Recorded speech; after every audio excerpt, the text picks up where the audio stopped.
UDF-ൽ seat വിഭജന ചർച്ചകൾ കീറാമുട്ടി. Mid news ആരംഭിക്കുകയാണ്. ആദ്യം തലക്കെട്ടുകൾ.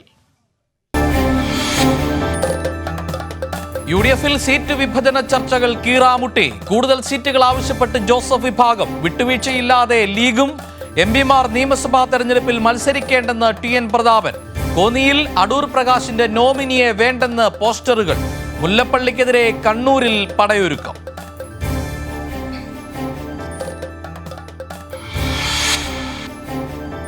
മുസ്ലിം ലീഗ് വനിതകളെ സ്ഥാനാർത്ഥികളാക്കരുതെന്ന് സുന്നി നേതാവ് സമദ് പൂക്കോട്ടൂർ. പൊതുമണ്ഡലത്തിൽ മുസ്ലിം സ്ത്രീകളെ മത്സരിപ്പിക്കാതിരിക്കുന്നതാണ് നല്ലത്. കുടുംബഭാരമുള്ള സ്ത്രീ മത്സരിക്കാനിറങ്ങുന്നത് എങ്ങനെയെന്നും സമദ് പൂക്കോട്ടൂർ. കർഷക നിയമങ്ങളെ ന്യായീകരിച്ച് വീണ്ടും നരേന്ദ്രമോദി. കർഷകർ മാറ്റം ഉൾക്കൊള്ളണം. പുതുക്കിയ നിയമങ്ങളിലൂടെ രാജ്യത്ത് കർഷകർക്ക് ആഗോള വിപണി ലഭിക്കുമെന്നും മോദി. കർഷക സമരം 96-ാം ദിനം.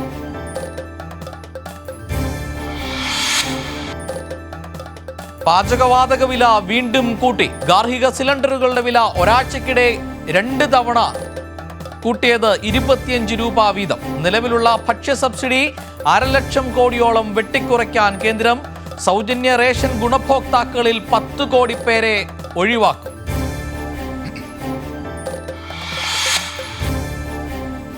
രാജ്യത്ത് 2ാം ഘട്ട കോവിഡ് വാക്സിനേഷൻ നടപടികൾക്ക് തുടക്കം. പ്രധാനമന്ത്രി കോവാക്സിൻ സ്വീകരിച്ചു. എല്ലാ പൗരന്മാരും വാക്സിൻ എടുക്കണമെന്ന് പ്രധാനമന്ത്രി.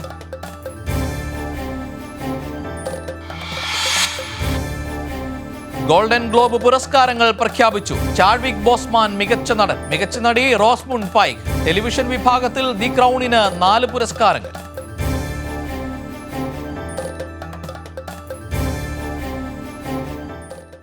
തെരഞ്ഞെടുപ്പ് ചൂടിലേക്ക് കടക്കുകയാണ് കേരളം. സ്ഥാനാർത്ഥി നിർണയവുമായി ബന്ധപ്പെട്ട് സീറ്റ് വിഭജന ചർച്ചകളാണ് മുന്നണിയിൽ മുന്നോട്ട് പോകുന്നത്. അതുമായി ബന്ധപ്പെട്ട് എല്ലാ മുന്നണികളും സജീവമായ ചർച്ചകൾ തന്നെയാണ് സംഘടിപ്പിച്ചിട്ടുള്ളത്.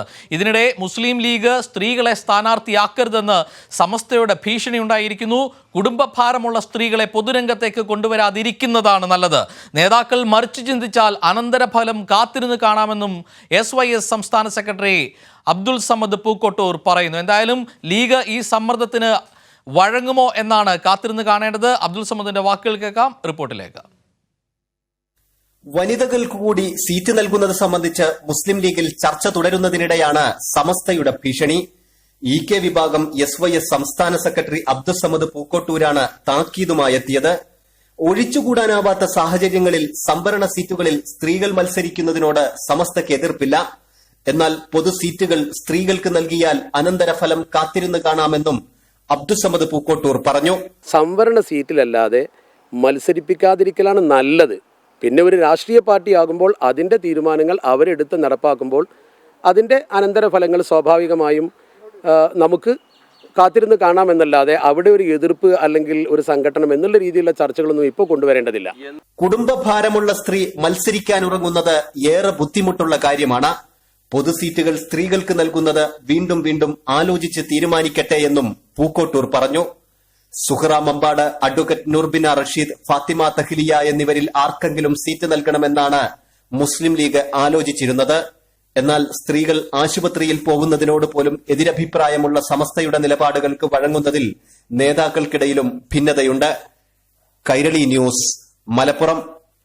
എന്തായാലും സംസ്ഥാന നേതാവ് അബ്ദുൾ സമദ് പൂക്കോട്ടൂരിന്റെ വാക്കുകൾക്ക് MK മുനീർ മറുപടി നൽകിയിരിക്കുന്നു. അദ്ദേഹം പറഞ്ഞത് ലീഗാണ് ഇക്കാര്യത്തിൽ അന്തിമ തീരുമാനമെടുക്കുന്നത്. പക്ഷേ രാഷ്ട്രീയ പാർട്ടിക്ക് പുറത്ത്, ലീഗിന് പുറത്തുള്ള ആളുകൾക്കും അഭിപ്രായം പറയാൻ സ്വാതന്ത്ര്യമുണ്ട് എന്നാണ് MK മുനീറിന്റെ പ്രതികരണം. അതായത് സമസ്തയെ പിണക്കാതെ ഒരു നിലപാടാണ് ലീഗ് നേതാവ് MK മുനീർ ഈ ഘട്ടത്തിൽ സ്വീകരിച്ചിരിക്കുന്നതെന്നും അനുബന്ധമായി കൂട്ടിച്ചേർക്കുന്നുണ്ട്. എന്തായാലും സീറ്റ് വിഭജന ചർച്ചകൾ മുന്നോട്ട് പോകുന്നു. UDF-ൽ ചർച്ചകൾ വഴിമുട്ടി എന്ന വാർത്തകളാണുള്ളത്. കൂടുതൽ സീറ്റുകൾ ആവശ്യപ്പെട്ട് ജോസഫ് വിഭാഗം രംഗത്തുണ്ട്. വിട്ടുവീഴ്ചയ്ക്കില്ലാതെ ലീഗ് നേതൃത്വവും രംഗത്ത് വരുമ്പോഴാണ് UDF-ലെ സീറ്റ് വിഭജന ചർച്ചകൾ കീറാമുട്ടിയാകുന്നത്. ലെസ്ലി ജോൺ കൂടി ചേരുകയാണ്. ലെസ്ലി, ഒത്തുതീർപ്പ് ചർച്ചകൾ ഏത് നിലയിൽ മുന്നോട്ട് പോകുന്നു? വഴങ്ങുന്ന നിലപാടിലേക്ക് PJ ജോസഫ് വരുന്നുണ്ടോ? ലീഗ് എന്ത് നിലപാടാണ് സ്വീകരിക്കുന്നത്? ജോർജറ്റ്, കേരള കോൺഗ്രസ് ജോസഫ് വിഭാഗവുമായുള്ള സീറ്റ് വിഭജനത്തിന്റെ കാര്യത്തിലാണ് ഇപ്പോൾ ചർച്ച നടക്കുന്നത്. പ്രതിപക്ഷ നേതാവിന്റെ ഔദ്യോഗിക വസതിയിലാണ് ചർച്ച നടക്കുന്നത്. കോട്ടയം ജില്ലയിലെ 3 സീറ്റുകളുടെ കാര്യത്തിൽ ഇരു വിഭാഗവും തമ്മിൽ തർക്കം തുടരുന്ന സാഹചര്യത്തിലാണ് ഇന്ന് ചർച്ച. നടത്തുന്നത്. ഈ ചർച്ച ഇന്ന് തീരുമാനമാകാനുള്ള സാധ്യത വളരെ കുറവാണ്. നാളെയും ഈ ചർച്ച നീളാനുള്ള സാഹചര്യം നിലനിൽക്കുന്നുണ്ട്. അന്തിമ സീറ്റുകളെ സംബന്ധിച്ച അന്തിമ സീറ്റ് പട്ടിക ബുധനാഴ്ച പ്രഖ്യാപിക്കാനിരിക്കെയാണ് UDF ഇത്തരത്തിലൊരു ചർച്ചയിലേക്ക് അതിന്റെ അന്ത്യഘട്ടത്തിലേക്ക് നടക്കുന്നത്. ഏറ്റുമാനൂർ, കാഞ്ഞിരപ്പള്ളി, പൂഞ്ഞാർ സീറ്റുകളെ ചൊല്ലിയാണ് കോൺഗ്രസും കേരള കോൺഗ്രസ് ജോസഫ് വിഭാഗവും തമ്മിൽ തർക്കം നിലനിൽക്കുന്നത്. കഴിഞ്ഞ തവണ കേരള കോൺഗ്രസ് എം മത്സരിച്ച ഈ സീറ്റുകൾ വിട്ടു നൽകണമെന്ന ആവശ്യം കോൺഗ്രസ് ഇതിനോടകം തന്നെ ഉന്നയിച്ചിട്ടുണ്ട്. ഇത് പൂർണ്ണമായും തള്ളുന്ന നിലപാടാണ് ജോസഫ് വിഭാഗം ഇതുവരെ കൈക്കൊണ്ടിരിക്കുന്നത്. ഒരു വിട്ടുവീഴ്ചയുമില്ല ഈ നിലപാടിലാണ് അവരുള്ളത്. 12 സീറ്റുകൾ വേണമെന്ന നിലപാടിലും ജോസഫ് വിഭാഗം ഉറച്ചു നിൽക്കുകയാണ്. എന്നാൽ 10 സീറ്റുകൾ ലഭിച്ചാൽ വിട്ടുവീഴ്ചയ്ക്ക് ഒരുപക്ഷെ തയ്യാറായേക്കുമെന്ന സൂചനയും ഉണ്ട്. പരമാവധി 9 സീറ്റുകൾ നൽകുന്നതിൽ മാത്രമാണ് കോൺഗ്രസ് ഉള്ളത്. അത്തരം വിട്ടുവീഴ്ച കോൺഗ്രസും തയ്യാറായേക്കും. അതായത് 12 സീറ്റ് ആവശ്യപ്പെട്ട കേരള കോൺഗ്രസ് ജോസഫ് വിഭാഗത്തിന് 9 സീറ്റുകളിലേക്ക് ചുരുങ്ങേണ്ടി വരും. ആ ഘട്ടത്തിലാണ് കൂത്തുപറമ്പ്, ചേലാക്കര, ബേപ്പൂർ എന്നീ സീറ്റുകൾ ലീഗിന് അധികമായി നൽകാനുള്ള ധാരണ ഉണ്ടായിരിക്കുന്നത്. 2 സീറ്റുകൾ വെച്ചുമാറാനുള്ള തീരുമാനവും ഉണ്ടായിട്ടുണ്ട്. ജയസാധ്യതയ്ക്കുള്ള ഒരു സീറ്റെങ്കിലും വേണമെന്ന ആവശ്യം CMB മുമ്പോട്ട് വെക്കുന്നുണ്ട്. ഒപ്പം തന്നെ കയ്പമംഗലത്തിന് പകരം മറ്റൊരു സീറ്റ് എന്ന RSPയുടെ ആവശ്യവും ഇന്നോ നാളെയോ ഇതുമായി ബന്ധപ്പെട്ട ചർച്ചകളിൽ തീരുമാനം ഉണ്ടായേക്കും. ഇതിനു പുറമെ പാലായ്ക്ക് പുറമെ മറ്റൊരു സീറ്റ് വേണമെന്ന മാണി സി കാപ്പന്റെ ആവശ്യവും ഇതിനോടകം തന്നെ കൂട്ടുവായിച്ച് ഇതിനോടകം ചർച്ചയിൽ മുമ്പോട്ട് പോകേണ്ടിയിരിക്കുന്നു. എന്തായാലും ബുധനാഴ്ച UDF യോഗം ശേഷമായിരിക്കും ഇത്തരം ഈ സീറ്റ് പട്ടികയെ സംബന്ധിച്ച അന്തിമ തീരുമാനത്തിലേക്ക് കടക്കുക. ഇപ്പോൾ കേരള കോൺഗ്രസ് ജോസഫ് വിഭാഗവുമായുള്ള ചർച്ച കന്റോൺമെന്റ് ഹൗസിൽ പുരോഗമിക്കുകയാണ്. അസുഖബാധിതരായതിനെ തുടർന്ന് ജോസഫ് ഇതിൽ പങ്കെടുക്കുന്നില്ല. മോൻസി ജോസഫ് അടക്കമുള്ള നേതാക്കന്മാരാണ് ചർച്ചയിൽ കേരള കോൺഗ്രസ് ജോസഫ് വിഭാഗത്തിനായി പങ്കെടുക്കുന്നത്. കാര്യങ്ങൾ വ്യക്തമാണ്. ലെസ്ലി ജോൺ ആണ് വിവരങ്ങൾ നൽകിയത്. RSPയും CMBയും കാപ്പൻ വിഭാഗവും ഒക്കെ ഉൾപ്പെടെയുള്ള ആളുകൾക്ക് സീറ്റ് വിഭജിച്ച് നൽകേണ്ടതുണ്ട്. എന്തായാലും അതുമായി ബന്ധപ്പെട്ട് രാഹുൽ ഗാന്ധി നേതാക്കളുമായി വീണ്ടും ചർച്ചകൾക്ക് എത്തുമെന്നുള്ള സൂചനകൾ കൂടി ലഭ്യമാകുന്നു. ലെസ്ലി ജോൺ ആണ് വിവരങ്ങൾ നൽകിയത്.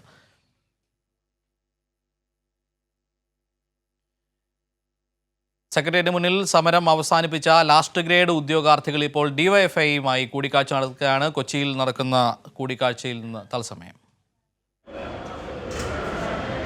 ഒരുപാട് തസ്തിക സൃഷ്ടിച്ചിട്ടുണ്ട്. നിങ്ങൾക്കല്ല, തസ്തിക സൃഷ്ടിച്ചത് മുകളിലോട്ടാണ്, പ്രൊമോഷൻ പോസ്റ്റുകളാണ്. അത് മതി, അതിലേക്ക് പ്രൊമോഷൻ കൃത്യമായി നടന്നാൽ മതി. മനസ്സിലായില്ലേ? അപ്പോൾ നിങ്ങൾക്ക് ഫീഡർ കാറ്റഗറിയിൽ കൂടുതലാണ്. പക്ഷേ ഈ പ്രോസസ്സ് അവിടെ നടക്കണമെങ്കിൽ നമ്മുടെ ഒരു സംവിധാനത്തിൻ്റെ ചുവപ്പ് നാടുകളുടെ ഒരു സിസ്റ്റം ഉണ്ടല്ലോ, അവിടെ നമ്മൾ ഇൻ്റർവെയിൻ ചെയ്യണം. അവിടെയാണ് രോഗം കിടക്കുന്നത്. അതിൽ DYFIയുടെ ഇവിടെ അത് LDCയുടെ കാര്യത്തിലാണ് പറഞ്ഞത്. അതാണ് നമ്മൾ മീറ്റിംഗ് ചെയ്തത്. നിങ്ങൾ കണ്ടിട്ടുണ്ടാവുമല്ലോ അല്ലേ? ലാസ്റ്റ് ഗ്രേഡ് ഉദ്യോഗാർത്ഥികൾ DYFI നേതാക്കളുമായി കൊച്ചിയിൽ കൂടിക്കാഴ്ച നടക്കുകയാണ്. കൊച്ചിയിൽ നിന്ന് ഉമേഷ് കൂടി ചേരുന്നു. ഉമേഷ്, എന്തായാലും സർക്കാർ തലത്തിൽ ചർച്ചകൾ നടത്തിയ ശേഷമാണ് സമരം അവസാനിപ്പിക്കാൻ ലാസ്റ്റ് ഗ്രേഡ് ഉദ്യോഗാർത്ഥികൾ തീരുമാനിച്ചത്. എന്തായാലും അവർക്ക് പിന്തുണ നൽകിയ DYFIക്ക് അവർക്ക് കഴിഞ്ഞ ദിവസം അവർ നന്ദിയും രേഖപ്പെടുത്തിയിരുന്നു. അതിൻ്റെ ഭാഗമായാണ് ഇന്ന് കൂടിക്കാഴ്ച നടക്കുന്നത്. എങ്ങനെയാണ് ഈ കൂടിക്കാഴ്ച മുന്നോട്ട് പോകുന്നത്? ഏതെല്ലാം ചർച്ചകൾ ഈ ഘട്ടത്തിൽ ഉണ്ടാകുന്നു? ജോർജറ്റ്, നമുക്കറിയാവുന്നതുപോലെ DYFI 2 തവണ നേരത്തെ ഈ ഉദ്യോഗാർത്ഥികളുമായി ചർച്ച നടത്തിയിരുന്നു. ആ ചർച്ച ഫലപ്രാപ്തിയിലെത്തുകയും ചെയ്തു. കഴിഞ്ഞ ദിവസം മന്ത്രി AK ബാലനുമായുള്ള ചർച്ചയെ തുടർന്ന് ഈ സമരം അവസാനിപ്പിക്കുന്ന സാഹചര്യം ഉണ്ടായി. ഇവരുടെ ആവശ്യങ്ങൾ അംഗീകരിക്കാമെന്ന് മന്ത്രി അവർക്ക് ഉറപ്പ് നൽകുകയും ചെയ്തു.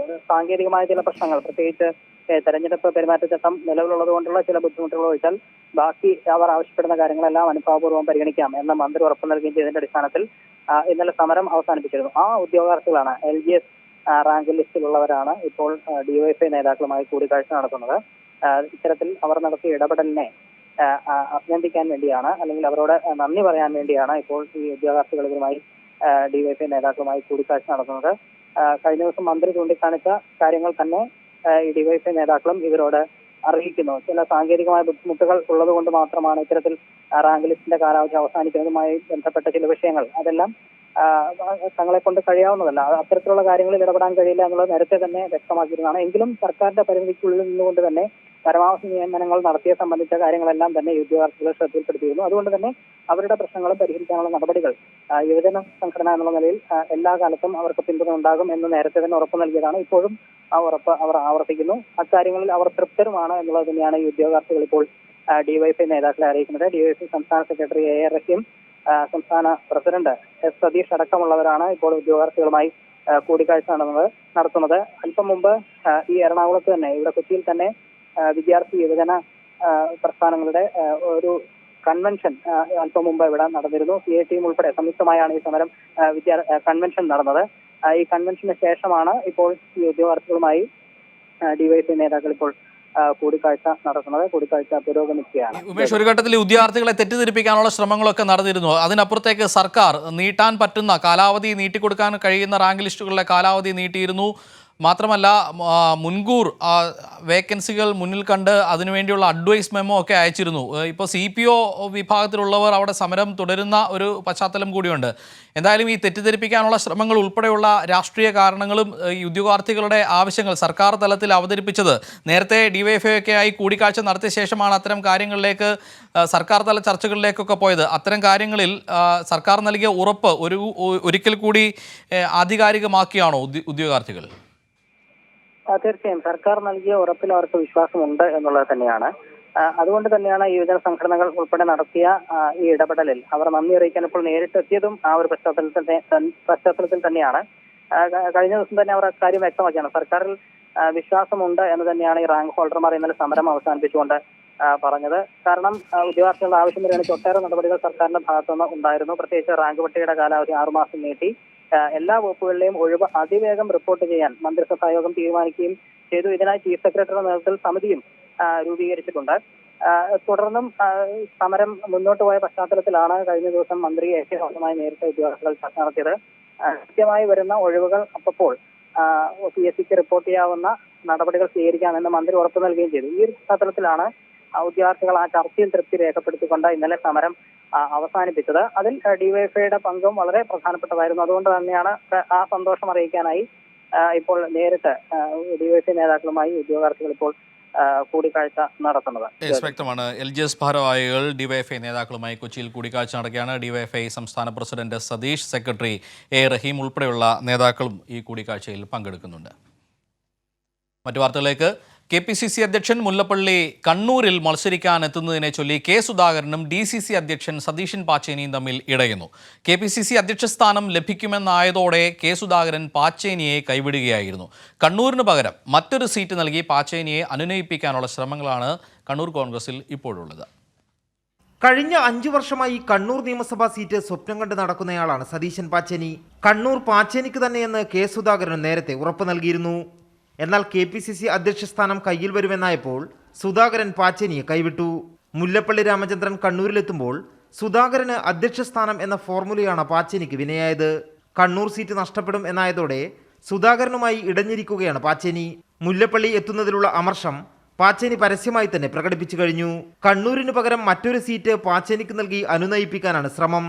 1996 മുതൽ എല്ലാ തിരഞ്ഞെടുപ്പുകളിലും തുടർച്ചയായി പരാജയപ്പെടുന്ന പാച്ചേനിക്ക് കഴിഞ്ഞ തവണ സിറ്റിംഗ് സീറ്റായ കണ്ണൂർ തന്നെ നൽകിയിരുന്നു. എന്നാൽ അവിടെയും തോൽവിയായിരുന്നു പാച്ചേനിയെ കാത്തിരുന്നത്.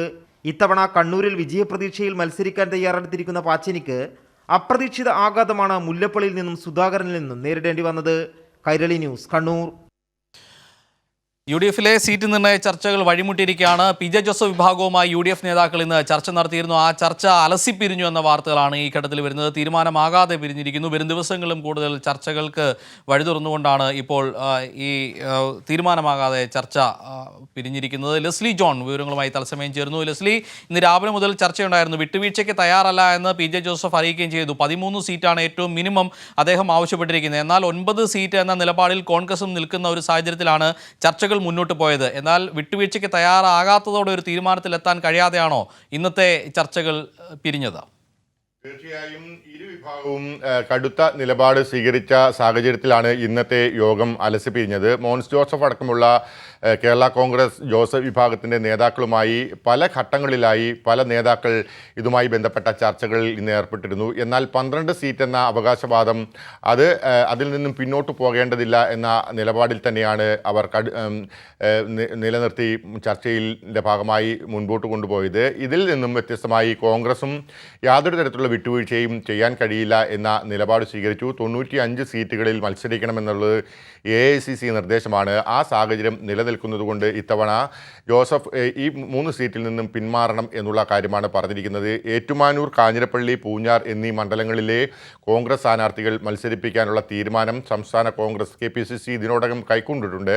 അതുമായുള്ള ചർച്ചകൾ ജില്ലാതലത്തിൽ നടക്കുകയും ചെയ്യുന്നുണ്ട്. ആ സാഹചര്യത്തിൽ കേരള കോൺഗ്രസ് തൽക്കാലം ഇതുമായി രീതിയിൽ മുൻപോട്ട് പോകണമെന്നുള്ള ആവശ്യമാണ് ഉന്നയിച്ചത്. എന്നാൽ നേരത്തെ കഴിഞ്ഞ തവണ 15 സീറ്റിൽ മത്സരിച്ച അവകാശവാദം യാതൊരു തരത്തിലും ക്ലെയിം ചെയ്യാൻ കഴിയില്ല എന്ന ഒരു നിലപാട് കോൺഗ്രസ് സ്വീകരിക്കുകയും ചെയ്തു. ജോസഫിൻ്റെ അഭാവത്തിലായിരുന്നു മോൻസ് ജോസഫ് അടക്കമുള്ള നേതാക്കന്മാർ ഇന്ന് ചർച്ചയ്ക്ക് പങ്കെടുത്തത്. ഇതിനുശേഷം അദ്ദേഹം മാധ്യമപ്രവർത്തകരോട് പറഞ്ഞത് സീറ്റ് വിഭജന ചർച്ച മുൻപോട്ട് പോകുകയാണ്. ഇന്ന് തീരുമാനം ഉണ്ടായിട്ടില്ല. നാളെയും ചർച്ച തുടങ്ങും.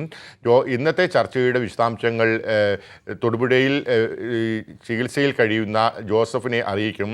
ഇതിനുശേഷം ജോസഫ് സാർ ആയിരിക്കും ഇത് സംബന്ധിച്ച അന്തിമ തീരുമാനത്തിലേക്ക് കടക്കുക. തങ്ങളുടെ ആവശ്യങ്ങൾ എന്താണ് എന്നുള്ള കാര്യം നേരത്തെ തന്നെ കോൺഗ്രസ് നേതൃത്വത്തെയും UDF നേതൃത്വത്തെയും അറിയിച്ചിരുന്നു. ഇതനുസരിച്ചുള്ള ചർച്ചകളാണ് മുൻപോട്ട് പോകുന്നത്. ഇതിൽ നിന്നും പിന്മാറുന്ന സാഹചര്യം നിലവിലില്ല എന്ന് തന്നെ ധ്വനിപ്പിക്കുന്ന വാക്കുകൾ തന്നെയാണ് മോൻസ് ജോസഫിൻ്റെ ഭാഗത്തുണ്ടായത്. എന്തായാലും അന്തിമ തീരുമാനം എടുക്കുക ജോസഫ് ആയിരിക്കും. ജോസഫിൻ്റെ തീരുമാനം അനുസരിച്ച് മാത്രമായിരിക്കും കാര്യങ്ങൾ മുൻപോട്ട് പോവുക. നിലവിലത്തെ സ്ഥിതിയിൽ ജോസഫ് ഇതിൽ നിന്നും പിന്നാക്കം പോകാനുള്ള സാഹചര്യം വളരെ കുറവാണ്. കാരണം LDFിൽ മറ്റൊരു വിഭാഗം വലിയ ശക്തി ആയി നിൽക്കുന്ന ഒരു സാഹചര്യമുണ്ട്. മാത്രമല്ല ആ സാഹചര്യം നിലനിൽക്കുന്ന ഘട്ടത്തിൽ വളരെ മുസ്ലിം ലീഗിന് സീറ്റുകൾ അധികം നൽകുകയും തങ്ങളുടെ ആവശ്യമായ സീറ്റ് നൽകാതിരിക്കുകയും അവകാശമായ സീറ്റ് പിടിച്ചു വാങ്ങുകയും ചെയ്യുന്ന ഇരട്ടത്താപ്പ് നയം കോൺഗ്രസിൻ്റെ ഭാഗത്തു നിന്നുണ്ടാകുന്നു എന്നുള്ള പരാതി ഇതിനോടകം തന്നെ ജോസഫ് വിഭാഗം മുൻപോട്ട് വെച്ചിട്ടുണ്ട്. ഈ സാഹചര്യം നിലനിൽക്കുകയാണ് ഇന്ന് ഈ സീറ്റ് വിഭജന ചർച്ച എങ്ങുമെത്താതെ പിരിയുന്ന ഏതെങ്കിലും തരത്തിലുള്ള ഫോർമുലകൾ ഉരുത്തിരിഞ്ഞിട്ടുണ്ടോ? ജോസഫുമായി ഇന്ന് ചർച്ച നടത്തിയ നേതാക്കൾ സംസാരിക്കുമ്പോൾ ജോസഫിന് മുന്നിൽ പറയാൻ ഏതെങ്കിലും ഫോർമുലകൾ രൂപപ്പെട്ടിട്ടുണ്ടോ? ഇത്തരത്തിലൊരു ഫോർമുലയും ഇതുവരെ രൂപപ്പെട്ടിട്ടില്ല. കാരണം അത്തരത്തിൽ പാല എന്ന പ്രസ്റ്റീജ് ഇഷ്യൂ നിൽക്കുമ്പോൾ അത് നഷ്ടമാകുന്നൊരവസ്ഥ, തോറ്റുപോകുന്ന ഒരവസ്ഥ പാല സീറ്റിൻ്റെ കാര്യത്തിൽ ജോസഫിന് ഇതിനോടകം ഏൽക്കേണ്ടി വന്നിട്ടുണ്ട്. അതിൻ്റെ കൂടാതെ ഏറ്റുമാനൂർ, കാഞ്ഞിരപ്പള്ളി, ഒപ്പം തന്നെ പൂഞ്ഞാർ, ഈ 3 സീറ്റുകളിലും വീണ്ടും തോൽവി ഏറ്റുവാങ്ങുക എന്നാൽ UDFിനുള്ളിൽ പരാജയപ്പെട്ടവനെ പോലെ പിന്നീട് തുടരേണ്ട അവസ്ഥ തനിക്കുണ്ടാകുമെന്നുള്ള തിരിച്ചറിവ് ജോസഫിൻ്റെ കൂടെയുള്ള മറ്റു നേതാക്കന്മാർക്കും ഉണ്ട് എന്നുള്ളതാണ് ഏറ്റവും പ്രധാനപ്പെട്ടത്. അത്തരത്തിലുള്ള ഒരു വിഷയം നിലനിൽക്കുമ്പോൾ കേരള കോൺഗ്രസിൻ്റെ സീറ്റുകൾ ഒന്നടങ്കം കോൺഗ്രസ് ഏറ്റെടുക്കുന്ന ഒരു സാഹചര്യം ഉണ്ടായാൽ അത് രാഷ്ട്രീയപരമായ തിരിച്ചടി തങ്ങൾക്കുണ്ടാകും. ഒപ്പമുള്ള അണികളിലും ഇത് വലിയ വിള്ളലുണ്ടാക്കാനുള്ള സാഹചര്യവും ആ വിള്ളൽ സാഹചര്യം കേരള കോൺഗ്രസ് ജോസഫ് വിഭാഗത്തിൽ നിന്നും പൊഴിയുന്ന ആളുകൾ കേരള കോൺഗ്രസ് എന്ന മാതൃസംഘടനയിലേക്ക് തിരിച്ചു പോകാനുള്ള രാഷ്ട്രീയ സാഹചര്യവും നിലനിൽക്കുന്നുണ്ട് എന്നുള്ള തിരിച്ചറിവ് ജോസഫിനുമുണ്ട്. അതുകൊണ്ടാണ് അദ്ദേഹം ഇത്തരത്തിലൊരു വിട്ടുവീഴ്ചയ്ക്ക് ചെയ്യാതെ 12 സീറ്റുകൾ എന്ന ഇതിൽ പിടിച്ചു നിൽക്കുന്നത്. എന്നാൽ മറ്റൊരു ഫോർമുല 10 സീറ്റെങ്കിലും ലഭിക്കുകയാണെങ്കിൽ ഇത് സംബന്ധിച്ച ഒരു വിട്ടുവീഴ്ച ഉണ്ടാക്കാം എന്നുള്ള ഒരു സാഹചര്യമുണ്ട്. അതിൽ പൂഞ്ഞാറും ഒപ്പം തന്നെ കാഞ്ഞിരപ്പള്ളിയും ഏറ്റുമാനൂരോ അല്ലെങ്കിൽ കാഞ്ഞിരപ്പള്ളിയോ വിട്ടു നൽകാനുള്ള ഒരു സാഹചര്യം ഉരുത്തിരിയുന്നുണ്ട്. അത് ഏത് സാഹചര്യത്തിലാണ് എന്നുള്ളത് ഇനി ജോസഫാണ് അത് സംബന്ധിച്ച മനസ്സ് തുറക്കേണ്ട ആൾ. അദ്ദേഹവുമായി സംസാരിച്ച ശേഷം നാളെ ഇത് സംബന്ധിച്ച തീരുമാനത്തിലേക്ക് കടക്കും. എന്തായാലും ബുധനാഴ്ച അന്തിമ പട്ടിക, സീറ്റ് വിഭജന പട്ടിക അന്തിമമാക്കാനുള്ള തയ്യാറെടുപ്പിൽ തന്നെയാണ് കോൺഗ്രസ് ഉള്ളത്. അതിനിടയിൽ ചില പ്രശ്നങ്ങൾ കൂടി നിലനിൽക്കുന്നുണ്ട്. പാലയ്ക്ക് പുറമേ മാണി സി കാപ്പൻ മറ്റൊരു സീറ്റ് കൂടി അവകാശവാദം ഉന്നയിക്കുകയും ചെയ്തിട്ടുണ്ട്. ഒരു സുരക്ഷിത സ്ഥലം എന്ന നിലയിൽ CMBയും ഒരു സീറ്റ് അവകാശപ്പെട്ട് രംഗത്തുണ്ട്. ഇതുകൂടാതെ കയ്പമംഗലത്തിന് പകരം മറ്റൊരു സീറ്റ് നൽകണമെന്ന ആവശ്യം RSPയും മുൻപോട്ട് വെച്ചിട്ടുണ്ട്. ചെറുകക്ഷികളുടെ ഈ ആവശ്യങ്ങൾ നിരാകരിച്ച് കോൺഗ്രസിന് UDFിൻ്റെ നേതൃത്വത്തിൽ മുമ്പോട്ട് പോകാൻ കഴിയില്ല. കാരണം ഏറ്റവും വലിയ രണ്ടാമത്തെ ഘടകകക്ഷിയുടെ ആവശ്യം അംഗീകരിക്കുകയും ചെറുകക്ഷികളെ നിരാകരിക്കുകയും ചെയ്യുമ്പോൾ അത് UDFിൻ്റെ കെട്ടുറപ്പിനെ തന്നെ ബാധിക്കുന്ന തരത്തിലേക്ക് നീങ്ങും. വരാനിരിക്കുന്ന തെരഞ്ഞെടുപ്പിൽ അതിൻ്റെ പ്രതിഫലനങ്ങൾ ഉണ്ടാകുമെന്നുള്ള ഭയാശങ്ക UDF നേതൃത്വത്തിനും ഒപ്പം തന്നെ കോൺഗ്രസ് നേതൃത്വത്തിനും ഉണ്ട്. അതുകൊണ്ട് തന്നെ ഇലയ്ക്കും മുള്ളിലും കേടില്ലാത്ത തരത്തിൽ കാര്യങ്ങൾ മുൻപോട്ട് നീക്കുക എന്ന സമവായ രീതിയിൽ തന്നെയാണ് കോൺഗ്രസ് ഉള്ളത്. എന്നാൽ ജോസഫിൻ്റെ കാര്യത്തിൽ വിട്ടുവീഴ്ച ചെയ്യേണ്ട എന്ന നിലപാടും അവർ സ്വീകരിച്ചു എന്നുള്ളതാണ് ഇന്ന് സീറ്റ് വിഭജന ചർച്ച വഴിമുട്ടാനുണ്ടായ പ്രധാന കാരണം. കാര്യങ്ങൾ വ്യക്തമാണ്. ലെസ്ലി ജോൺ ആണ് വിവരങ്ങൾ നൽകിയത്. PJ ജോസഫുമായുള്ള സീറ്റ് ചർച്ചകളിൽ ഇന്ന് തീരുമാനമായില്ല. ഒത്തുതീർപ്പ് ശ്രമങ്ങൾ മുന്നോട്ട് നീങ്ങുകയാണ്. നടിയെ ആക്രമിച്ച കേസിൽ വിചാരണ പൂർത്തിയാക്കാൻ സുപ്രീം കോടതി 6 മാസത്തെ സമയം കൂടി അനുവദിച്ചു. സമയം നീട്ടി നൽകണമെന്ന പ്രത്യേക കോടതി ജഡ്ജിയുടെ ആവശ്യം പരിഗണിച്ചാണ് സമയം നീട്ടി നൽകിയത്. ജസ്റ്റിസ് ഖാൽവിക്കറിൻ്റെ ബെഞ്ചാണ് കൂടുതൽ സമയം അനുവദിച്ചത്. പ്രോസിക്യൂഷന്റെ ട്രാൻസ്ഫർ പെറ്റീഷനുകളും പ്രോസിക്യൂട്ടർ ഹാജരാവാത്തതും കാരണമാണ് സുപ്രീം കോടതി നിർദ്ദേശിച്ച സമയത്തിനുള്ളിൽ വിചാരണ പൂർത്തിയാക്കാൻ കഴിയാത്തതെന്നായിരുന്നു വിചാരണ കോടതി ജഡ്ജി സുപ്രീം കോടതിയെ അറിയിച്ചത്. അതേസമയം ഇനി കാലാവധി നീട്ടി നൽകാൻ കഴിയില്ലെന്നും കോടതി വ്യക്തമാക്കി. വിഷ്ണു ദില്ലിയിൽ നിന്ന് ചേരുകയാണ്. വിഷ്ണു, അതായത് കോടതി നടപടികൾ ഇന്ന് എങ്ങനെയാണ് മുന്നോട്ട് പോയത്? ജോർജറ്റ് കേസ് പരിഗണിക്കുന്ന പ്രത്യേക വിചാരണ കോടതി ജഡ്ജി കഴിഞ്ഞ ജനുവരി 16 സുപ്രീം കോടതിക്ക് ഒരു കത്ത് നൽകിയത്. ആ കത്തിൽ ചൂണ്ടിക്കാട്ടിയിരുന്നത് കേസുമായി ബന്ധപ്പെട്ടുള്ള വിചാരണ പൂർത്തിയാക്കാൻ 6 മാസം കൂടി ആവശ്യമാണ് എന്ന് ചൂണ്ടിക്കാട്ടിക്കൊണ്ടായിരുന്നു ഒരു കത്ത് നൽകിയത്. കാരണം കഴിഞ്ഞ ഓഗസ്റ്റിൽ സുപ്രീം കോടതി പുറപ്പെടുവിച്ച ഉത്തരവ് പ്രകാരം ഫെബ്രുവരി ആദ്യ വാരത്തിൽ തന്നെ വിചാരണ പൂർത്തിയാക്കേണ്ടതാണ്. പക്ഷേ നിലവിലത്തെ സാഹചര്യത്തിൽ വിചാരണ പൂർത്തിയാക്കാൻ കഴിയുകയില്ലെന്നും 6 മാസം കൂടി സമയം നീട്ടി നൽകണമെന്നും ആവശ്യപ്പെട്ടുകൊണ്ടായിരുന്നു ഒരു കത്തയച്ചത്. കത്തയക്കുമ്പോൾ ആ കത്തിൽ പ്രധാനമായിട്ടും ഉന്നയിച്ചിരുന്ന പരാമർശങ്ങൾ അല്ലെങ്കിൽ ചൂണ്ടിക്കാട്ടിയിരുന്നത് പ്രോസിക്യൂഷന്റെ ട്രാൻസ്ഫർ ഹർജികൾ വരുന്നുണ്ട്. അപ്പോൾ ഈ ട്രാൻസ്ഫർ ഹർജികളും അതോടൊപ്പം തന്നെ പല സാഹചര്യങ്ങളിലും പ്രോസിക്യൂട്ടർ ഹാജരാകാതിരുന്നിട്ടുണ്ട്. ഈ കാരണങ്ങൾ കൊണ്ടാണ് ഇത്തരത്തിൽ വിചാരണ നീണ്ടുപോകുന്നത്.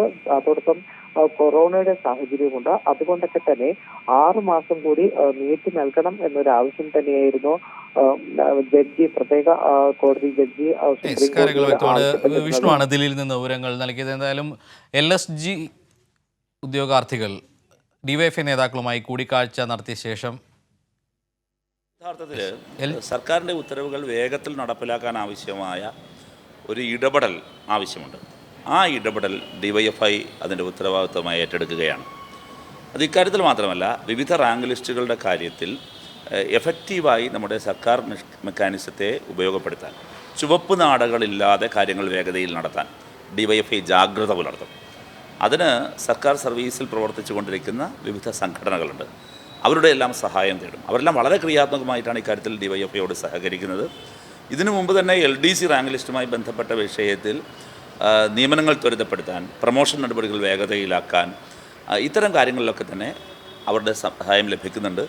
LDCയുടെ എല്ലാ ജില്ലയിലെയും ആളുകളുമായി ഞങ്ങളൊരു കൂടിക്കാഴ്ച നടത്തുകയും ഈ ഒരു സിസ്റ്റം ഉണ്ടാക്കുകയും ചെയ്തു. സമാന രീതിയിലുള്ള സിസ്റ്റം LGSുമായി ബന്ധപ്പെട്ടും എഫക്റ്റീവായി കാര്യങ്ങൾ നടപ്പിലാക്കുന്നതിന് വേണ്ടി DYFI ഇടപെടും.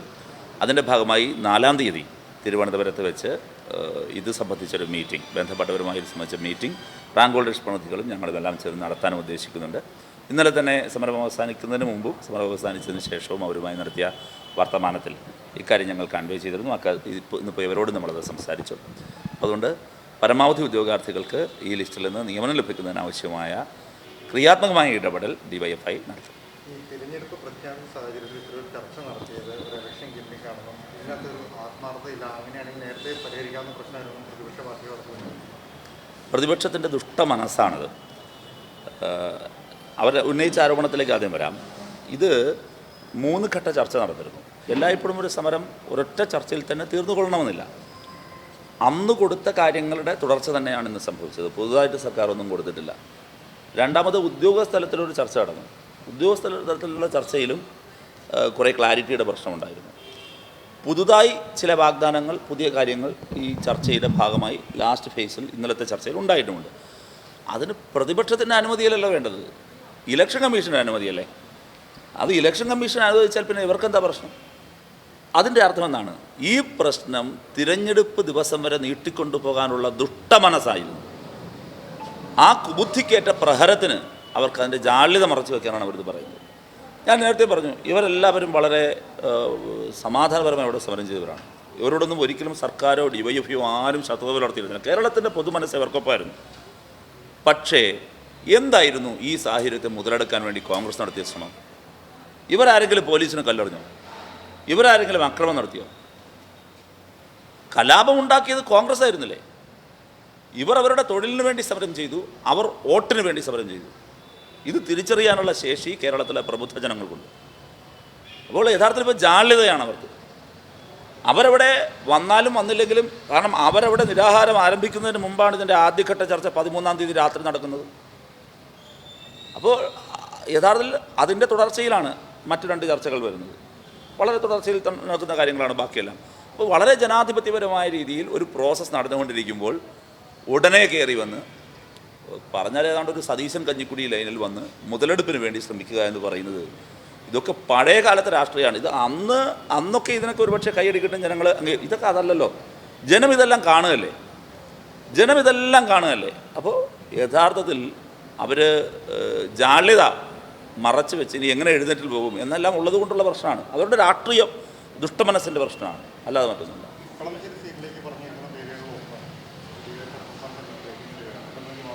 ഇല്ല, അങ്ങനെ ഒരു കാര്യമില്ല.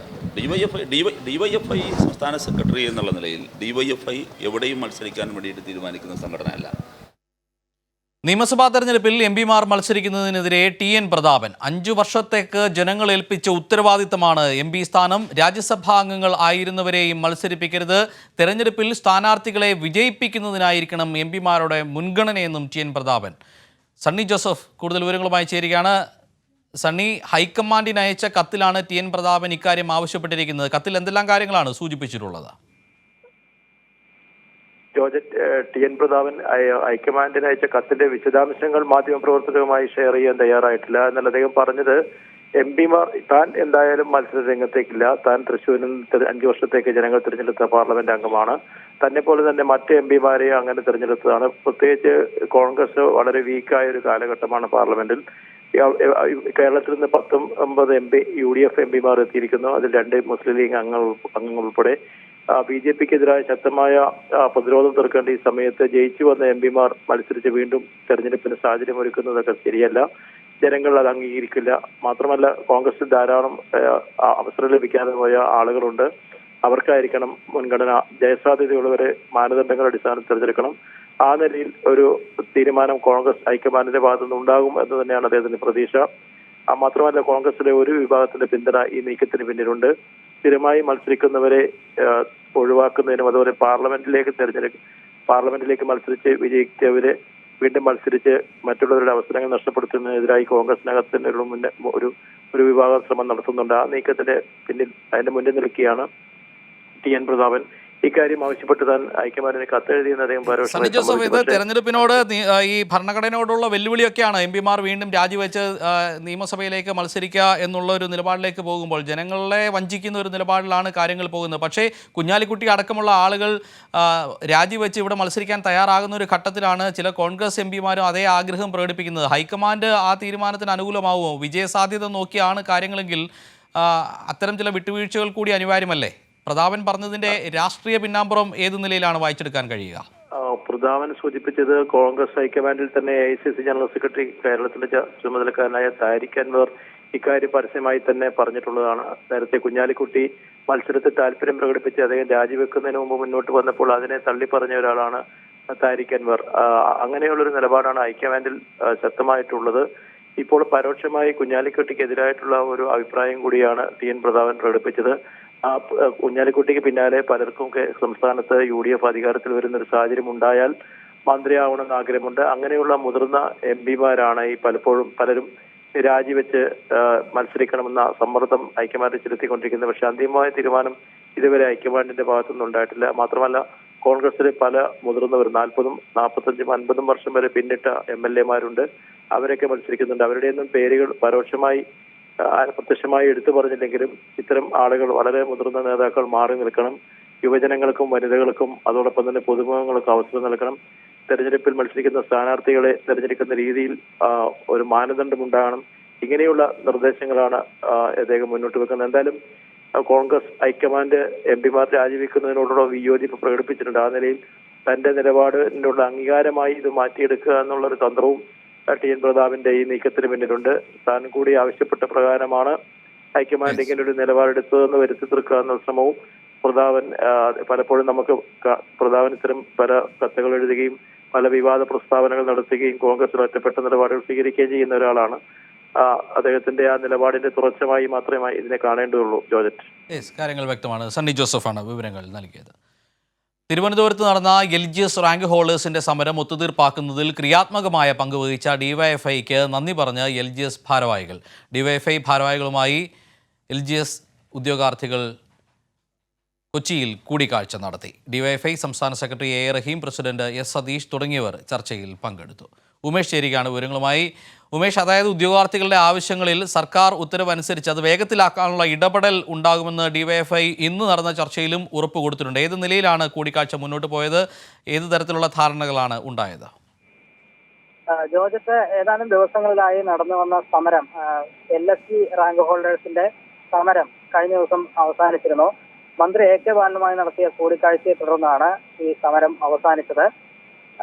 ഇത്തരത്തിൽ വരുന്ന ഒഴിവുകൾ കൃത്യമായി റിപ്പോർട്ട് ചെയ്യുന്നതിന് സർക്കാർ നടപടി സ്വീകരിക്കുമെന്ന് മന്ത്രി ഉറപ്പ് നൽകിയിരുന്നു. ഇതുകൂടാതെ മറ്റ് സർക്കാരിന് ചെയ്യാവുന്ന കാര്യങ്ങളെല്ലാം ചെയ്തിട്ടുണ്ടെന്നും മന്ത്രി ഉദ്യോഗാർത്ഥികളെ ബോധിപ്പിക്കുകയും അവർക്ക് അതിൽ തൃപ്തി വരികയും ചെയ്തതിന്റെ അടിസ്ഥാനത്തിലാണ് കഴിഞ്ഞ ദിവസം സമരം പിൻവലിച്ചത്. നമുക്കറിയാവുന്നതുപോലെ ഈ സമരം നടത്തുമ്പോൾ ഇവരുടെ ആവശ്യങ്ങൾ അല്ലെങ്കിൽ ഇവരുടെ സമരം വിജയിപ്പിക്കുന്നതിനായി DYFI ക്രിയാത്മകമായ ഇടപെടലുകൾ നടത്തിയിരുന്നു. ഇവരുടെ പ്രശ്നം പരിഹരിക്കുന്നതിന് വേണ്ടി DYFI വലിയ ഇടപെടലുകളാണ് നടത്തിയത്. ആ ഇടപെടലിന്റെ കൂടെ ഭാഗമാണ് ഇത്തരത്തിൽ സമരം വിജയിക്കാൻ കാരണമായത് എന്ന തിരിച്ചറിവിന്റെ അടിസ്ഥാനത്തിലാണ് ഈ ഉദ്യോഗാർത്ഥികൾ ഇന്ന് DYFI നേതാക്കളുമായി കൂടിക്കാഴ്ച നടത്തുന്നത്. DYFI സംസ്ഥാന പ്രസിഡന്റ് S. സതീഷ്, സംസ്ഥാന സെക്രട്ടറി A. റഹീം അടക്കമുള്ളവരുമായാണ് LSG റാങ്ക് ഹോൾഡേഴ്സ് ഇന്ന് കൂടിക്കാഴ്ച നടത്തിയത്. ഇത്തരത്തിൽ അവരുടെ ആവശ്യങ്ങൾ അംഗീകരിപ്പിക്കുന്നതിൽ DYFI നടത്തിയ ഇടപെടലിൽ അവരുടെ നന്ദി ഈ നേതാക്കളെ അറിയിക്കുകയുണ്ടായി. ഇത്തരത്തിൽ നടത്തിയ കൂടിക്കാഴ്ചയ്ക്ക് ശേഷം DYFI സംസ്ഥാന സെക്രട്ടറി A. റഹീം മാധ്യമങ്ങളെ കാണുകയുണ്ടായി. റഹീം അറിയിച്ചത് ഇത്തരത്തിൽ സർക്കാരിന്റെ ഉത്തരവുകൾ വേഗത്തിൽ നടപ്പാക്കാൻ വേണ്ട ഇടപെടലുകൾ DYFIയുടെ ഭാഗത്തു നിന്ന് തുടർന്നും ഉണ്ടാകും. ഇത്തരത്തിലുള്ള ഒഴിവുകൾ റിപ്പോർട്ട് ചെയ്യുന്ന അടക്കമുള്ള നടപടികൾ, അത്തരത്തിൽ DYFIക്ക് ചെയ്യാൻ കഴിയാവുന്ന കാര്യങ്ങൾ, ഇടനില നിന്ന് ചെയ്യാൻ കഴിയാവുന്ന കാര്യങ്ങളെല്ലാം കൃത്യമായി ചെയ്യും എന്ന് തന്നെയാണ് A. റഹീം ഈ ഉദ്യോഗാർത്ഥികളെ അറിയിച്ചത്. ഇതിന്റെ ഭാഗമായി ഈ മാസം 4-ന് തിരുവനന്തപുരത്ത് ഈ റാങ്ക് ഹോൾഡേഴ്സും ഒപ്പം NGO യൂണിയൻ അടക്കമുള്ള സംഘടനകളുമായും തിരുവനന്തപുരത്ത് ഈ മാസം 4-ന് ചർച്ച നടത്തുന്നുണ്ട്. അക്കാര്യവും A. റഹീം അറിയിക്കുകയുണ്ടായി. അതേസമയം ഈ പ്രതിപക്ഷത്തിന്റെ ആരോപണം സംബന്ധിച്ചും A. റഹീം പ്രതികരിച്ചു. അതായത് പ്രശ്നം ഈ തെരഞ്ഞെടുപ്പ് വരെ നീട്ടിക്കൊണ്ടുപോകാനുള്ള ദുഷ്ട മനസ്സായിരുന്നു പ്രതിപക്ഷത്തിനുണ്ടായിരുന്നത് എന്നായിരുന്നു A. റഹീം പ്രതികരിച്ചത്. ഏതായാലും ഉദ്യോഗാർത്ഥികൾ വളരെ സംതൃപ്തിയോടെ, നിറഞ്ഞ മനസ്സോടെ തന്നെ ഈ DYFI നേതാക്കൾക്ക് നന്ദി അറിയിച്ച് ഇവിടെ നിന്ന് മടങ്ങുകയും ചെയ്തു. വ്യക്തമാണ്. ഉമേഷാണ് വിവരങ്ങൾ നൽകിയത്. മറ്റു വാർത്തകളിലേക്ക്. നടിയെ ആക്രമിച്ച കേസിൽ വിചാരണ പൂർത്തിയാക്കാൻ സുപ്രീം കോടതി 6 മാസത്തെ സമയം കൂടി അനുവദിച്ചു. സമയം നീട്ടി നൽകണമെന്ന പ്രത്യേക കോടതി ജഡ്ജിയുടെ ആവശ്യം പരിഗണിച്ചാണ് സമയം നീട്ടി നൽകിയത്. ജസ്റ്റിസ് ഖാൽവിഖറിന്റെ ബെഞ്ചാണ് കൂടുതൽ സമയം അനുവദിച്ചത്. പ്രോസിക്യൂഷന്റെ ട്രാൻസ്ഫർ പെറ്റീഷനുകളും പ്രോസിക്യൂട്ടർ ഹാജരാകാത്തതും കാരണമാണ് സുപ്രീം കോടതി നിർദ്ദേശിച്ച സമയത്തിനുള്ളിൽ വിചാരണ പൂർത്തിയാക്കാൻ കഴിയാത്തത് എന്നായിരുന്നു വിചാരണ കോടതി ജഡ്ജി സുപ്രീം കോടതിയെ അറിയിച്ചത്. അതേസമയം ഇനി കാലാവധി നീട്ടി നൽകാൻ കഴിയില്ലെന്നും സുപ്രീം കോടതി വ്യക്തമാക്കി.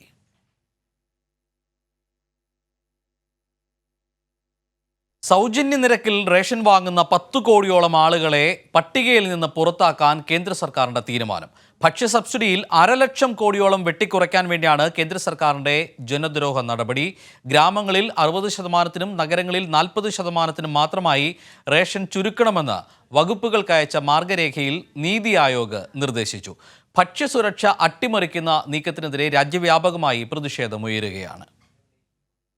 ഇന്ധന പാചകവാതക വില വർധനവിൽ ജനം നട്ടം തിരിയുന്നതിനിടയിലാണ് സൗജന്യ നിരക്കിൽ റേഷൻ വാങ്ങുന്ന ഗുണഭോക്താക്കളിൽ 10 കോടി പേരെ ഒഴിവാക്കാൻ നീതി ആയോഗ് നിർദ്ദേശിച്ചത്. ഗ്രാമങ്ങളിൽ 60%-നും നഗരങ്ങളിൽ 40%-നും മാത്രമായി റേഷൻ ചുരുക്കണമെന്ന് വകുപ്പുകൾക്ക് അയച്ച മാർഗരേഖയിൽ നീതി ആയോഗ് നിർദ്ദേശിച്ചു. ഇതോടെ ജനസംഖ്യയുടെ പകുതി റേഷൻ സംവിധാനത്തിനു പുറത്താകും. നിലവിൽ ഗ്രാമത്തിൽ 75%-നും നഗരത്തിൽ 50%-നുമാണ് സബ്സിഡി റേഷൻ കിട്ടുന്നത്. ജനസംഖ്യയിൽ 67% പേർക്ക്, അതായത് 81.35 കോടിയോളം പേർക്ക് റേഷൻ ലഭിക്കുന്നു. നീതി ആയോഗ് നിർദ്ദേശം നടപ്പായാൽ റേഷൻ ഗുണഭോക്താക്കൾ ജനസംഖ്യയുടെ 50% മാത്രമാകും. ഇതിലൂടെ കേന്ദ്രത്തിന് സബ്സിഡി ചെലവിൽ ലാഭം 47,229 കോടി രൂപ. നിലവിലെ പട്ടികയിൽ തന്നെ അർഹരായ കോടിക്കണക്കിന് ആളുകൾ പുറത്താണ്. ഇതിനു പുറമെയാണ് 10 കോടി ആളുകളെ കൂടി പുറത്താക്കുന്നത്. അതേസമയം ലോക പട്ടിണി സൂചികയിലെ 107 രാജ്യങ്ങളിൽ ഇന്ത്യ 94-ാം സ്ഥാനത്ത് നിൽക്കുമ്പോഴാണ് ഭക്ഷ്യസുരക്ഷ തകർക്കുന്ന കേന്ദ്ര നടപടിയെന്നതും ശ്രദ്ധേയം. കൈരളി ന്യൂസ്, ദില്ലി. സെക്രട്ടേറിയറ്റിന് മുന്നിൽ യൂത്ത് കോൺഗ്രസ് നടത്തിവന്ന സമരം അവസാനിപ്പിച്ചുവെന്ന ഏറ്റവും പുതിയ റിപ്പോർട്ട്. തിരുവനന്തപുരത്ത് നിന്ന് ഇപ്പോൾ നന്ദു കൂടി നമുക്കൊപ്പം ചേരുകയാണ് കൂടുതൽ വിവരങ്ങളുമായി. നന്ദു, അതായത് ഒരു രാഷ്ട്രീയ തിരിച്ചടി ഭയന്നുകൊണ്ടാണ് യൂത്ത് കോൺഗ്രസ് ഈ സമരം അവസാനിപ്പിച്ചിരിക്കുന്നത്. ഉദ്യോഗാർത്ഥികളുടെ സമരത്തിന് പിന്തുണയുമായി നിരാഹാരം കിടന്നവരാണ് യൂത്ത് കോൺഗ്രസ്. അതിൽ ഒരു വിഭാഗം സർക്കാരിൻ്റെ തീരുമാനങ്ങൾ ഉൾക്കൊണ്ടുകൊണ്ട് കഴിഞ്ഞ ദിവസം സമരം അവസാനിപ്പിക്കുകയും ചെയ്തിരുന്നു. ഈ ഘട്ടത്തിൽ ഇനി സമരം നടത്തുന്നതുകൊണ്ട് കാര്യമില്ല എന്നുള്ളൊരു തിരിച്ചറിവിൽ നിന്നാണോ സമരം അവസാനിപ്പിക്കാൻ ഇപ്പോൾ യൂത്ത് കോൺഗ്രസ് തയ്യാറായിട്ടുള്ളത്? അതെ ജോർജറ്റ്, ഇപ്പോൾ PSC ഉദ്യോഗാർത്ഥികളുടെ സമരം അവസാനിപ്പിച്ചിരിക്കുകയാണ്. രമേശ് ചെന്നിത്തല, ഉമ്മൻചാണ്ടി, മുല്ലപ്പള്ളി അടക്കം നമ്മുടെ സമര പന്തലിലെത്തിയതിനു ശേഷമാണ് സമരം അവസാനിപ്പിക്കുന്നു എന്ന രീതിയിലുള്ള ഒരു ആശയക്കുഴപ്പം നേരത്തെ ഉണ്ടായിരുന്നു. അത് അവസാനിപ്പിച്ചത് ഇന്ന് നേരത്തെ തന്നെ ഷാഫി പറമ്പിൽ MLA യൂത്ത് കോൺഗ്രസ് ഈ സമരം അവസാനിപ്പിക്കുമെന്ന് അറിയിച്ചിരുന്നെങ്കിലും പ്രവർത്തകർ ഇത് തുടരുമെന്ന രീതിയിൽ ഉള്ള ഒരു ആശയക്കുഴപ്പം നിലനിന്നു. എന്നാൽ സമരം തിങ്കളാഴ്ച, അതായത് ഇന്ന് സമരം അവസാനിപ്പിക്കാൻ തീരുമാനമെടുക്കുമെന്ന് KPCC അധ്യക്ഷൻ മുല്ലപ്പള്ളി രാമചന്ദ്രൻ നേരത്തെ അറിയിച്ചു. ഉദ്യോഗാർത്ഥികൾക്കും കോൺഗ്രസിനും മുന്നിൽ കോൺഗ്രസ് മുട്ടുമടക്കുന്നു എന്ന രീതിയിൽ ആയിരിക്കുകയാണ്. കാരണം ഇനി സമരം നടത്തിയിട്ട് യാതൊരുവിധ കാര്യവുമില്ല എന്ന് അവർക്ക് മനസ്സിലായി. ഇതൊരു രാഷ്ട്രീയ സമരമാക്കാൻ അവർ നേരത്തെ ശ്രമിച്ചിരുന്നു. പക്ഷേ അത് വിലപ്പോയില്ല എന്ന് വേണം പറയാം. ജോർജറ്റ്, വ്യക്തമാണ്. നന്ദകുമാറാണ് തിരുവനന്തപുരത്ത് നിന്ന് വിവരങ്ങൾ പങ്കുവച്ചത്. എന്തായാലും കഴിഞ്ഞ ദിവസം മുഖ്യമന്ത്രിയും ഇക്കാര്യങ്ങൾ വ്യക്തമാക്കിയിരുന്നു. ഉദ്യോഗാർത്ഥികൾക്ക് ചെയ്തു കൊടുക്കാൻ കഴിയുന്നതൊക്കെ സർക്കാർ തലത്തിൽ ചെയ്തു കൊടുക്കാൻ കഴിയാത്ത ആവശ്യങ്ങൾക്ക്, നിയമപരമായി ചെയ്തു കൊടുക്കാൻ കഴിയാത്ത കാര്യങ്ങൾക്ക് ഒരുപക്ഷെ സർക്കാരിന് മുന്നോട്ട് പോകാൻ കഴിയില്ല എന്ന് മുഖ്യമന്ത്രി കൂടി സൂചിപ്പിച്ച ഒരു പശ്ചാത്തലത്തിലാണ് ഇപ്പോൾ യൂത്ത് കോൺഗ്രസും സമരം അവസാനിപ്പിച്ചുകൊണ്ട് പിൻവാങ്ങുന്നത്. മറ്റു വാർത്തകളിലേക്ക്. പാചകവാതക വില ഇന്നും വർദ്ധിപ്പിച്ചു. ഗാർഹിക സിലിണ്ടറിന് 25 രൂപയും വാണിജ്യ സിലിണ്ടറിന് 100 രൂപയുമാണ് ഇന്ന് വർദ്ധിപ്പിച്ചത്. ഇതോടെ ഗാർഹിക സിലിണ്ടറിൻ്റെ വില 828 ഉയർന്നു. വാണിജ്യ സിലിണ്ടറിന് 1618 രൂപയായി. ഒരാഴ്ചക്കിടെ 2ാം തവണയാണ് വില വർദ്ധിപ്പിക്കുന്നത്.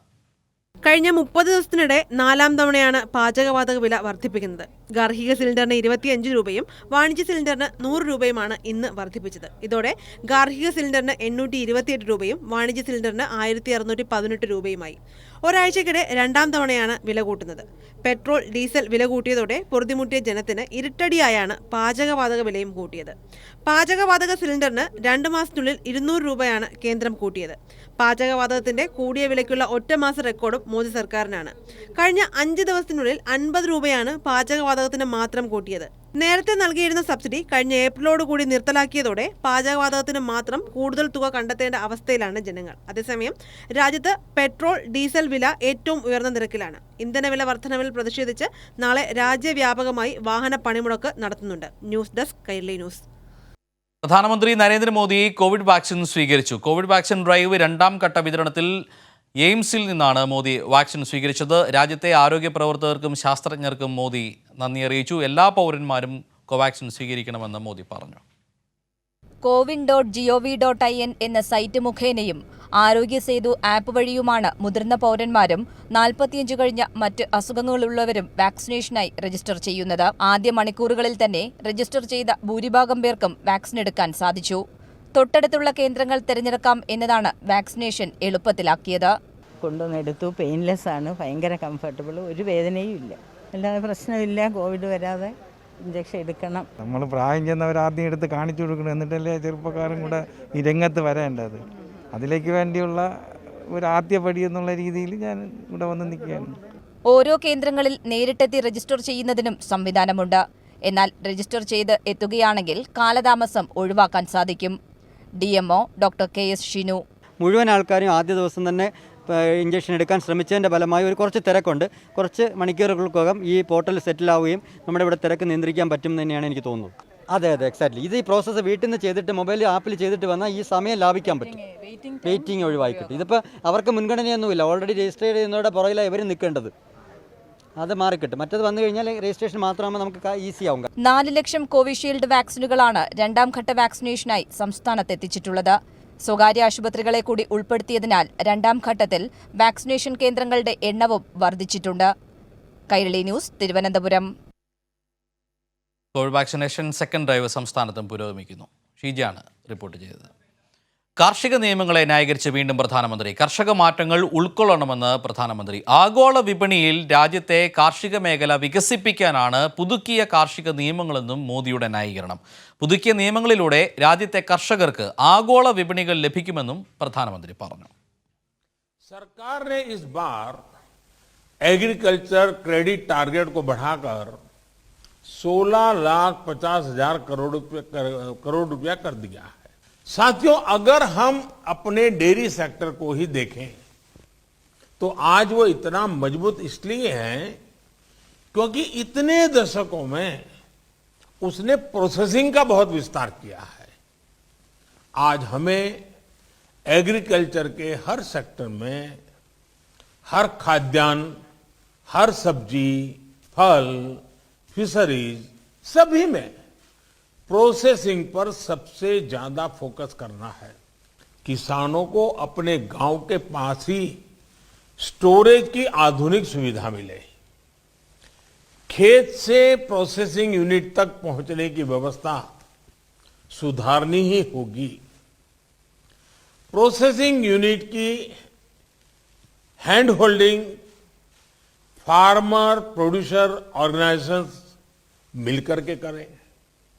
और हम सब ये जानते हैं कि फूड प्रोसेसिंग क्रांति के लिए देश के किसानों के साथ ही देश के पब्लिक प्राइवेट कोऑपरेटिव सेक्टर को भी पूरी ताकत से सही दिशा में आगे बढ़ाना होगा.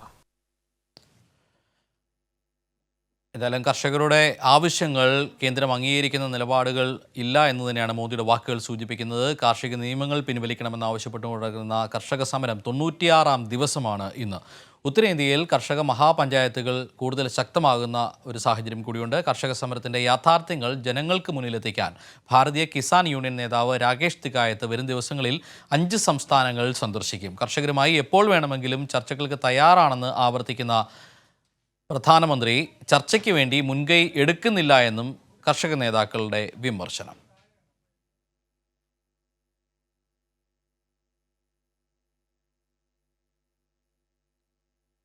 കേന്ദ്ര സർക്കാർ പ്രസിദ്ധീകരിച്ച ബ്ലൂ ഇക്കണോമി കരട് പോളിസി നിർദ്ദേശങ്ങൾക്കെതിരെ കേരളം.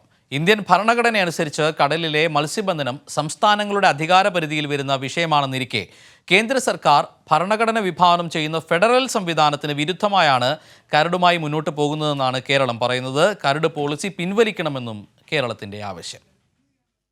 സംസ്ഥാനത്തെ മത്സ്യത്തൊഴിലാളികൾക്ക് തിരിച്ചടിയുണ്ടാക്കുന്ന കേന്ദ്ര സർക്കാരിന്റെ ബ്ലൂ എക്കണോമി കരട് പോളിസിക്കെതിരെയാണ് സംസ്ഥാനം രംഗത്തു വരുന്നത്. കേന്ദ്ര സർക്കാരിന്റെ കരട് പോളിസി കടലിനെ ആശ്രയിച്ചു കഴിയുന്ന മത്സ്യത്തൊഴിലാളികളുടെ സാമൂഹ്യ സാമ്പത്തിക വികസനത്തിനുള്ള യാതൊരു നിർദ്ദേശങ്ങളും കരട് പോളിസിയിൽ ഉൾപ്പെടുത്തിയിട്ടില്ല. പോളിസി തികച്ചും വികസന സങ്കല്പമാണെന്നാണ് സർക്കാരിന്റെ നിലപാട്. ഈ വികസന സങ്കല്പങ്ങൾ ആരുടെ സാമ്പത്തിക വികസനം ലക്ഷ്യമിട്ടാണെന്ന് കേന്ദ്രം വ്യക്തമാക്കണമെന്ന് ഫിഷറീസ് മന്ത്രി ജെ മേഴ്സിക്കുട്ടിയമ്മ ആവശ്യപ്പെട്ടു. സംസ്ഥാനത്തിന്റെ അധികാര പരിധിയിലുള്ള കടന്നുകയറ്റമാണിത്. സംസ്ഥാനത്തോട് ആലോചിക്കാതെയാണ് പോളിസിയുടെ കരട് രൂപപ്പെടുത്തിയതെന്നും മന്ത്രി വ്യക്തമാക്കി. മത്സ്യത്തൊഴിലാളികൾക്ക് ഭീഷണിയാവുന്ന കേന്ദ്ര ബ്ലൂ എക്കണോമി കരട് പിൻവലിക്കണമെന്നാണ് സംസ്ഥാനത്തിന്റെ ആവശ്യമെന്നും മന്ത്രി പറഞ്ഞു. കൈരളി ന്യൂസ്, തിരുവനന്തപുരം. ഇനി സ്പെഷ്യൽ സെഗ്മെന്റ് വോട്ട് ചരിത്രം.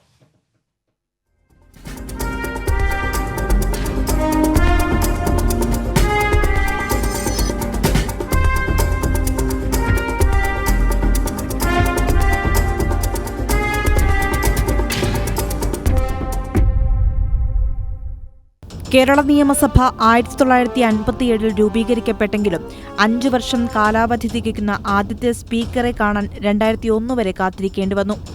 ശങ്കരനാരായണൻ തമ്പി, സീതി സാഹിബ്, CH മുഹമ്മദ് കോയ, AC ജോസ്, വർക്കല രാധാകൃഷ്ണൻ, വക്കം പുരുഷോത്തമൻ എന്നിങ്ങനെ നിരവധി പ്രഗത്ഭർ സ്പീക്കർമാരായിട്ടുണ്ട്.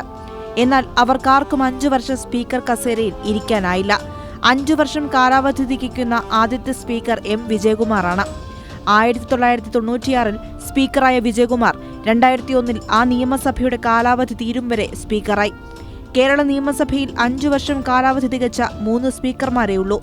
M. Vijayakumar, K. Radhakrishnan, P. Sreeramakrishnan എന്നിവരാണ് അവർ.